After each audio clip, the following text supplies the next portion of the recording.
మహిళల్ని ప్రోత్సహించడానికి ఎంతవరకు పనిచేస్తున్నాయి పార్టీలు, ఏ రకమైన ప్రోత్సాహం ఇస్తున్నాయి అనేటువంటిది ఇవ్వడం అంటే మహిళ రిజర్వేషన్ ఉన్న చోట్ల కూడా మొన్నటి వరకు అక్కడ ఒక మగ కార్యకర్త ఒక మగ నాయకుడు పనిచేస్తూ ఉండి ఆయనకి ఇవ్వలేకపోతున్నాం, ఇక్కడ మహిళా రిజర్వేషన్ వచ్చింది కాబట్టి కూతురుకు, భార్యకు, వదిన గారికి, కోడలకు ఇచ్చి ఇదిగో మేము మహిళలకు ఇచ్చాము అని చెప్పుకుంటున్నారు పార్టీలు అనేటువంటి తీవ్రమైనటువంటి విమర్శ. ఇది కొంతవరకు సత్యమే అండి, సత్యదూరం అయితే కాదు. కాదంటే ఏమవుతుందంటే అక్కడ రిజర్వేషన్ ఉంటదని తెలియదు, అక్కడ మగవాళ్ళు చాలా కష్టపడి పనిచేసి ఉంటారు. సడన్ గా అది మహిళా రిజర్వేషన్ అయిపోయిన తర్వాత దానికి ఏం చేస్తున్నారంటే అనుకోకుండా అక్కడున్న వ్యక్తి భార్యకో, చెల్లెలకో, ఫ్యామిలీ మెంబర్ కి ఇస్తున్నారండి. దాంట్లో అన్ని ఇవ్వట్లేదు కానీ కొన్ని ఇస్తున్నారు, కొన్ని కూడా ఇవ్వట్లేదని అని మేము చెప్పలేమండి, ఇస్తున్నారు. కానీ కొన్ని జనరల్ సీట్లు కూడా మహిళలకు ఇచ్చారు, అది మాకు ఒక ఆనందమైన విషయము. గత మున్సిపల్ ఎలక్షన్స్ లో స్వర్గీయ రాజశేఖర రెడ్డి గారు 33% ఉంటే 41 దాకా ఇచ్చారు. మీరు మన జిల్లా వెస్ట్ గోదావరి మనకి మున్సిపల్ చైర్పర్సన్ 6 రిజర్వ్ అయ్యండి. తణుకు మనకి జనరల్ సీటు, అక్కడ తెలుగుదేశం నుంచి Mullapudi Renuka sitting municipal chairperson ఉంటే మేము వైస్ చైర్మన్ వంకా రాజకుమార్కి ఇచ్చాం జనరల్ సీట్ లో, ఆమె నెగ్గటం కూడా జరిగింది. అట్లానే deputy mayor, Eluru mayor gents అయితే డిప్యూటీ మేయర్ లేడీకి ఇవ్వడం జరిగింది. సో అట్లా జనరల్ అదనంగా ఇచ్చారు, ఇప్పుడు కూడా అదనంగా ఇచ్చారు. భారతీయ జనతా పార్టీ 5 ఇచ్చామని చెప్తున్నారు. మేము నాకు తెలిసి 3 ఇచ్చామండి, ఇంకా ఎక్కువ ఉంటాయి కానీ అదనంగా మాత్రం ఇచ్చాం. కుక్కట్పల్లి ఏషియాలో పెద్ద హౌసింగ్ బోర్డు కాలనీ మీ అందరికీ తెలుసు, అది జనరల్ ఉంటే అక్కడ పార్వతీదేవని నా మహిళా కాంగ్రెస్ అక్కడ మహిళకి ఇచ్చింది, అది చాలా ప్రెస్టీజియస్ సీట్ అండి. ఏదో మహిళకి రిజర్వేషన్ ఏదో ఓల్డ్ సిటీలో నెగ్గలేని సీటు కాదు, అది చాలా ప్రెస్టీజియస్. జయప్రకాష్ నారాయణ ఎమ్మెల్యే అయిన సీటు, అవేర్నెస్ ఉంది, పొలిటికల్ అవేర్నెస్, సెటిలర్స్ ఉన్నారు, బాగా చదువుకున్న వాళ్ళు ఉన్నారు, ఎంప్లాయీస్ ఉన్నారు. అట్లాంటి జనరల్ సీట్ ని మహిళకి ఇవ్వడం జరిగింది. పార్వతీదేవని టౌన్ ప్రెసిడెంట్ ఆమెకి ఇవ్వడం జరిగింది. అదేవిధంగా సనత్నగర్ కాన్స్టిట్యున్సీ అండి, సంజీవ్ రెడ్డి నగర్ శశిధర్ రెడ్డి ఎమ్మెల్యే గారి కాన్స్టిట్యున్సీ, అది కూడా జనరల్ సీట్ లో కూడా ఒక మహిళ, ఎస్టీ మహిళ లలితా చౌహాన్ అని.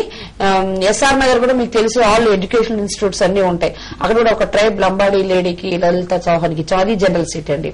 అట్లానే ఇంకొక జనరల్ సీట్ అండి, అది కూడా ప్రెస్టీజియస్ సీటు కూడా మేము జనరల్ సీటులో లేడీకి ఇవ్వడం జరిగింది. అంటే లేడీస్ కి బాగా జనరల్ సీట్లు ఇచ్చామండి. ఇచ్చినందుకు ఒక విధంగా సంతోషంగా ఉంది. కానీ మాకు ఒక బాధ ఏంటంటే, ఒక మహిళా ప్రెసిడెంట్ గా నాకు మీరు చెప్పుకుంటేనేమో గొప్ప చెప్పుకున్నాను అనుకుంటారు కానీ రాజీవ్ గాంధీ గారు ఆర్టికల్ 73, 74 లాగా రాజ్యాంగబద్దంగా 33 ఇస్తే సోనియా గాంధీ ఒక అడుగు ముందుకేసి మొన్న పార్లమెంట్ లోనే 50% లోకల్ బాడీస్ లో కూడా రిజర్వేషన్ క్యాబినెట్ సైన్ అయిపోయింది. అది కాన్స్టిట్యూషనల్ గా మనకు అయి ఉంటే ఇప్పుడు ఈ ఎలక్షన్స్ కి 50 వచ్చేవి, 150లో 75 లేడీస్ కి వచ్చేది. కొంచెం టెక్నికల్ గా మనకి కాలేదు కాబట్టి, రాజముద్ర పడలేదు కాబట్టి 33తో సరిపెట్టుకుంటున్నాము. రాజ్కుమార్ గారు, ఆల్రెడీ ఝాన్సీ గారి పార్టీ ఏమో 5 ఇచ్చామంటున్నారు, గంగాభవాని గారి పార్టీ కాంగ్రెస్ పార్టీ 3 అదనంగా ఇచ్చామంటున్నారు, మీరెన్ని ఇచ్చారు? ఒకటేనండి, ఇప్పుడు మాత్రం ఇచ్చింది. నేను క్లారిఫై చేసుకున్నానండి, ఇందాక వింటాం పొరపాటు. 45 మామూలుగా ఇప్పుడు దాని ప్రకారం 30% ప్రకారం ఏమో 48, 49 ఇచ్చారండి. అది కాక ఒక్క సీటు మాత్రమే జనరల్ సీట్లో మహిళకి ఇవ్వడం జరిగిందండి. కాకపోతే చాలా చోట్ల జనరల్ సీట్లో ఇప్పుడు మహిళ ఎవరైతే ఉన్నారో మహిళా రిజర్వేషన్స్ లో ముస్లింస్, దళితులు, బీసీలు కూడా ఎక్కువ అవడం జరిగింది. బలహీనంగా మాట్లాడుతున్నారు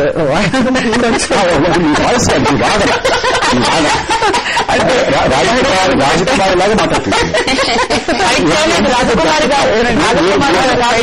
మహిళల కోసం నేను ఈ యొక్క గ్రేటర్ ఎన్నికల సెలక్షన్ విషయంలో నేను ఈసారి పట్టించుకోలేదండి. అసలు కారణం ఉంది అక్కడ, ఎందుకు పట్టించుకోలేదంటే మహిళా ప్రెసిడెంట్ లేకపోతే మహిళా అయితే రాజకుమార్ గారు మీరు పట్టించుకోకపోతే మహిళలకు అక్కడ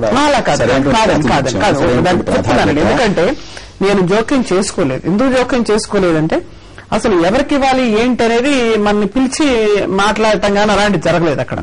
అందుకని నేను కూడా పెద్దగా పట్టించుకోలేదు. అయితే నేను ఆశించినట్టుగానే కొంతమంది మంచి మహిళలకి, బాగా పనిచేసే వాళ్ళకి అంతకుముందు నేను ఒక వాదన చేశాను. బాగా పనిచేసేటువంటి మహిళలకు ప్రాధాన్యత లేకుండా మన ఎన్టీవీలోనే మీరు అది కూడా గుర్తు తెచ్చుకోండి. ఎందుకంటే ఉన్నమాట మాట్లాడతాను, గట్టిగా మాట్లాడలేక కాదు. ప్రతి దానికి మేము పోట్లాడుకోవడం బాగుండదు. వాళ్ళ మంచి సబ్జెక్ట్ మీరు పెట్టారు కాబట్టి ఈ సబ్జెక్ట్ మీద కొంచెం శాంతియుతమైన వాతావరణంలోనే అందరూ కూడా సంప్రదించుకుంటే బాగుంటుందని దానికోసమే నేను కొంచెం స్లో వాయిస్ తో మాట్లాడుతున్నాను. ఖచ్చితంగానండి. ఇప్పుడు మహిళలకి రిజర్వేషన్స్ ఉండాలనుకోవటము, దాంట్లో మేమంతా కూడా అసెంబ్లీలో గానీ, లోక్సభలో గానీ, రాజ్యసభలో గానీ అన్ని సభల్లో కూడా రావాలని కోరుకునే వాళ్ళలో మొదటి వాళ్ళం. అయితే మహిళలు స్వశక్తితో రావాలని కోరుకునే వాళ్ళు మొదటి వాళ్ళం. ఎంతసేపు కూడా భార్య చచ్చిపోతే భర్త చచ్చిపోతే భార్య కాకుండా ఇప్పుడు మళ్ళీ కూడా మేము ఇక్కడ ఉన్నాం కాబట్టి పోయినసారి కార్పొరేటర్ గా నేను సేవ చేశాను కాబట్టి నా పెళ్ళానికి ఇవ్వండి, లేకపోతే నా కూతురికి ఇవ్వండి, కోడలికి ఇవ్వండి అనే పరిస్థితి ఉండింది. అయినా కూడా చాలా చోట్ల అలా కాకుండా వేరే వాళ్ళకి సందర్భాలు ఉన్నాయి సార్. ఇప్పుడు ఉదాహరణకు జూబ్లీస్ గానీ, వైజాగ్స్ గానీ ఇలాంటి చోట మా వాళ్ళకి లేడీస్ కి ఇచ్చారు, వేరే ఇచ్చిన సందర్భాలు ఉన్నాయి. అయితే ఇక్కడ ఒకటి నాకు ఎందుకు అనిపిస్తుంది అంటే అండి, మా తెలుగుదేశం పార్టీ ఇందా నుంచి అమ్మాయి చెప్పింది కాబట్టి నేను కూడా పార్టీ పేరు ఎత్తా తప్పదు, మీరు కూడా పార్టీ పేరు ఎత్తొస్తున్నారు కాబట్టి ఎన్టీ రామారావు గారు ఉన్నప్పుడు గానీ, తర్వాత చంద్రబాబు గారు గానీ జనరల్ సీట్లో మేయర్లు చేసిన సందర్భాలు ఉన్నాయి, మహిళల్ని జిల్లా పరిషత్ చైర్మన్ చేసిన సందర్భాలు ఉన్నాయండి.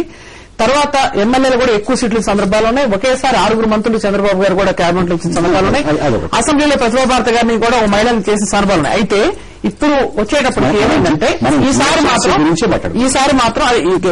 ఈసారి మాత్రం ఇక్కడ హైదరాబాద్ నగరంలో అసలు ఒక సీటు మాత్రం ఎక్కువ ఉంది. ఇంకా ఇచ్చి ఉండొచ్చు తెలుగుదేశం. అయితే నాకు ఒకటే బాధ అండి, ఎందుకని మేయర్ అభ్యర్థిగా అసలు మహిళను ఎందుకు ఫోకస్ చేయడం నాకు అర్థం కావట్లేదు. సరోజిని సుల్లారెడ్డి గారు చేశారండి ఆ రోజుల్లో కాంగ్రెస్ అదేనండి, ఎందుకని అది చెప్పలేకపోతున్నారు.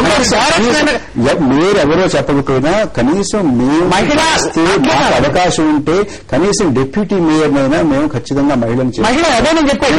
నేనదే చెప్తున్నాను సార్ ప్రభాకర్ గారు, నేనదే చెప్తున్నాను, అదే చెప్పబోతున్నాను. మహిళ అనేది ఎందుకు చెప్పట్లేదు వీళ్ళు. రెండోది ఏ పార్టీ, మా పార్టీ కావచ్చు, వాళ్ళ పార్టీ కావచ్చు, వీళ్ళ పార్టీ కావచ్చు, ఆ రోజుల్లో సరోజిని పుల్లారెడ్డి గారు బ్రహ్మాండంగా హైదరాబాద్ లో చేశారని చెప్పుకుంటారు. సరే, తర్వాత తెలుగుదేశం చేసి మళ్ళీ దానిలో కాకుండా మీరు గ్రేటర్ ఎన్నికలు అంటున్నారు కాబట్టి అంతవరకే మాట్లాడదాం.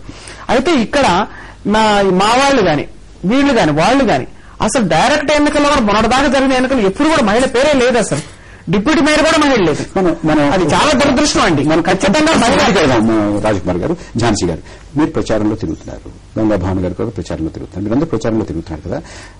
మహిళల దృష్టికోణం ఏమైనా ఉందా అంశాల మీద, సమస్యల మీద, హైదరాబాద్ లో జరుగుతున్నటువంటి పరిణామాల మీద? అది భద్రత కావచ్చు, పారిశుధ్యం కావచ్చు, మంచినీళ్లు కావచ్చు, లేకపోతే వైద్యం కావచ్చు, విద్య కావచ్చు, ఏదైనా కూడా మీరు మహిళా పర్స్పెక్టివ్, ఒక విమెన్స్ పర్స్పెక్టివ్ మీకు ఏమైనా కనపడుతుంది? మహిళా ఓటర్లు ఏమైనా అడుగుతున్నారా? మహిళా అభ్యర్థులు ఏమైనా చెప్తున్నారా? పార్టీలు దాని కూడా మీ మేనిఫెస్టోలో మహిళల గురించి మీరు ప్రత్యేకంగా ఏమైనా చెప్పారా? ఇప్పుడు చాలా స్పష్టంగానండి ఒక మాట, నేను ఇంకో 50% రిజర్వేషన్స్ ఫస్ట్ ఇంప్లిమెంట్ చేసింది భారతీయ జనతా పార్టీ గవర్నమెంట్ ఉన్న చోటనండి. మధ్యప్రదేశ్, రాజస్థాన్, అదేవిధంగా గుజరాత్, ఛత్తీస్గఢ్, ఇక్కడ ఆల్రెడీ మేము ఇంప్లిమెంట్ చేస్తున్నామండి. రెండవది, ఇప్పుడు ప్రతి సమస్య కూడా మహిళా సమస్యతో ముడిపడి ఉన్నాయండి. ఉదాహరణకు మంచినీటి సమస్య తీసుకోండి, అది మహిళలకు రిలేటెడ్ గా ఉన్న సమస్య. వైద్యం తీసుకోండి, ఇంట్లో పసిపిల్లలకు జ్వరాలు వస్తే దాని గురించి ఎక్కువ ఆవేదన పడి, దాని గురించి ఎక్కువ టెన్షన్ పడేది తల్లులే. అదేవిధంగా కరెంటు సమస్య తీసుకోండి. అంటే గ్రేటర్ హైదరాబాద్ నగరంలో ఉన్న ప్రతి సమస్య కూడా ఉమెన్ మహిళలతోనే ఏదో రకమైన సంబంధం కలిగి ఉన్న సమస్య. ఇవాళ అధిక ధరలు తీసుకోండి, మేము ప్రచారానికి వెళ్ళినప్పుడు ముఖ్యంగా మమ్మల్ని నిలదీస్తున్నది అధిక ధరలండి. 100 రూపాయల కిలో పప్పు అండి. మనం అసలు కొనుక్కునే పరిస్థితిలో లేవు. ఒక్క పాలకూర కట్ట కొనుక్కోవాలంటే 5 రూపాయలు అవుతున్నది, పాలకూర కట్టనండి. అంటే ఇవన్నీ కూడా మా దగ్గర తీసుకొస్తా ఉన్నారు ప్రజలు. తర్వాత ముఖ్యంగా స్లమ్ ఏరియాలో చూసినట్లయితే ఎక్కడైతే నాలా పోతుందో, వర్షం చిన్నపాటి వర్షానికి, ఇవాళ మధ్యాహ్నం కూర్చున్న వర్షానికి మీరు మనం బౌద్ధ నగర్ కానివ్వండి, లేకపోతే చిలకలు కూడా ఆ ప్రాంతంలో సికింద్రాబాద్ మరి ముషీరాబాద్ ఏరియాలో తీసుకున్నట్లయితే మొత్తం అసలు మనుషులు నడవలేని పరిస్థితి ఉంది. వాళ్ళు చూపిస్తున్నారు, చూడండి ఈ వర్షానికే ఎంత భయంకరమైన మేము పోలేకపోతున్నామని చెప్పేసి. అంటే ప్రతి సమస్య అది ఏదైనా సమస్య కానివ్వండి, మహిళలతో అటాచ్ అయిన సమస్యనే.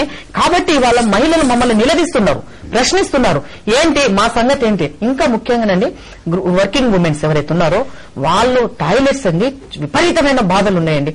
ఎక్కడ బయటికి వెళ్ళినారంటే ఎక్కడ కూడా వాళ్ళకి బస్ స్టాప్ లో వచ్చినప్పుడు చాలా ఇబ్బంది. మీ అనుభవం ఏంటి? మహిళలు ఏమడుగుతున్నారు? మహిళలు మాకు ఈ సమస్యలు ఉన్నాయని మిమ్మల్ని ఏమైనా నిలదీస్తున్నారా? తప్పకుండా అపరిష్కృతంగా ఉన్నాయని చెప్తున్నారా? సక్రియంగా ఉన్నారా? కొన్ని సమస్యలు చెప్తున్నారండి. కొన్ని ఎస్పెషల్లీ కొన్ని ఏరియాల్లో డ్రైనేజ్ సిస్టమ్ బాగాలేదని, మాకు మురికి వాసన వస్తుంది డ్రైనేజ్ సిస్టమ్ అని, ఎక్కువ డ్రైనేజ్ సిస్టమ్, వాటర్ కూడా మాకు రెగ్యులర్ గా తాగే నీరు కావాలని, అట్లా అవి సమస్యలు ఉన్నాయండి. సమస్యలు మాత్రం అడుగుతున్నారు. కొంతమంది కొంచెం ధరలు కూడా పెరుగుతున్నాయి కదా, అవి కూడా అంటే ఇంటెలెక్చువల్స్ ఉమెన్ అడుగుతున్నారు. సమస్యల పరిష్కారానికి చిత్తశుద్దితో కృషి చేస్తాము. ఈ డ్రైనేజ్ సిస్టమ్ అయితే మేము బాగా చేస్తాము. కానీ గంగాభవాని గారు ఒక మాట అయితే చాలా స్పష్టంగా బయటకు వస్తుంది. అదే చెప్పుకున్నట్టు ఎన్టీవీ కూడా ప్రతిరోజు ఏదో ఒక కొన్ని డివిజన్లో లైవ్ కార్యక్రమాలు చేస్తూ ఉన్నాం. అక్కడి నుంచి మాకు వచ్చేటువంటి ఫీడ్బ్యాక్ ఏంటంటే మహిళా ఓటర్లు ఈసారి ప్రత్యేకంగా ఆసక్తిగా ఏవి కనపట్టలేదు, చాలా నిర్లిప్తగా ఉన్నారు, మా సమస్యల పట్ల ఎవరు పెద్దగా పట్టించుకోవట్లేదు అనేటువంటి అభిప్రాయంతో ఉన్నారనేటువంటి ఫీడ్బ్యాక్ వస్తుంది. అంటే ఒక్కటండి, ఇక్కడ మనం ఒకటి గమనించాల్సిన అంశం ఏంటంటే చాలా చోట్ల మీరు అన్నది వాస్తవమే. అంటే ఇంకా ఆ రేంజ్ లో వాతావరణం కూడా ఇంకా వేడి లేకపోవడం ఒకటైతే, రెండవది ప్రజలకి చాలా నిరాసక్తత. మేము ఎవరిని గెలిపించినా కూడా మా సమస్యలు పట్టించుకోవడం లేదు, మాకేం లాభం లేదు, మాకు అంటే వ్యక్తిగతమైనది కాదండి, సామూహికమైన ఆ కాలనీకి సంబంధించిందో సామూహికమైన మాకేం జరగట్లేదు.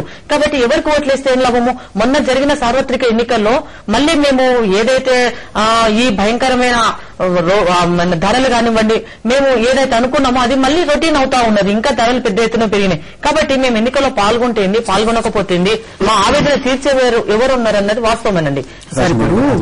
ఒకటి ఏంటంటే వాళ్ళిద్దరూ చెప్పారు. అయితే ఏం జరిగిందంటే సార్, ఇక్కడ మీరు కూడా మనం గమనిస్తే కనుక వాస్తవంగా జరిగింది కూడా ఆలోచించాలి.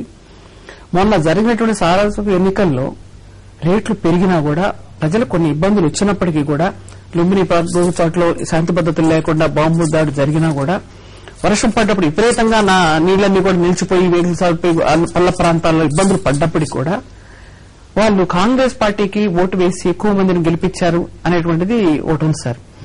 కాంగ్రెస్ పార్టీ వాళ్ళు కూడా ఇప్పుడు ఏమనుకుంటున్నారంటే గట్టిగా అదే నమ్ముతున్నారు వాళ్ళు. ఇది అసెంబ్లీ ఎన్నికలకి పార్లమెంట్ ఎన్నికలు కూడా మేము గెలిచాం కాబట్టి ఇప్పుడు కూడా మేము వస్తాము, మా పట్ల హైదరాబాద్ జనం ఉన్నారు అనుకుంటున్నారు సార్.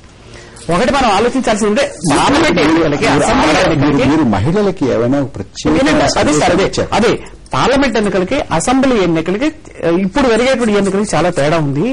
రెండోది పార్లమెంట్ ఎన్నికలు దేశవ్యాప్తంగా బీజేపీ పార్టీ బలహీన పట్టము, రెండోది కాంగ్రెస్ పార్టీ కొంచెం స్థిరంగా ఉండటం మూలంగా గెలిపించుకున్నారు. అది వాళ్ళు చాలా అదృష్టం. అయితే అసెంబ్లీ ఎన్నికల్లో దెబ్బతింటానికి కారణం ఏంటంటే లోక్సభ మేమే ప్రజారాజ్యం అనుకుని అది పోయింది. అయితే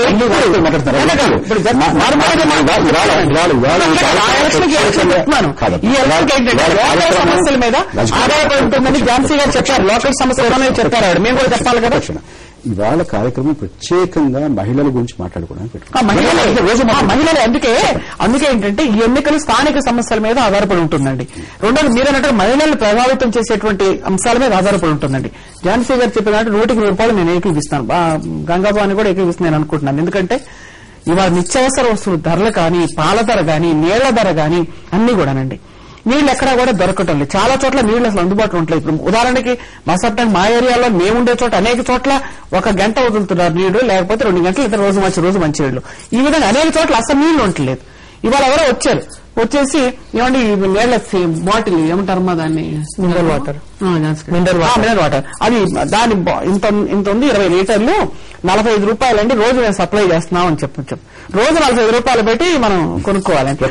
చిన్న విరామం తీసుకున్నాము. విరామం తర్వాత మళ్ళీ మనం చర్చలోకి వద్దాం.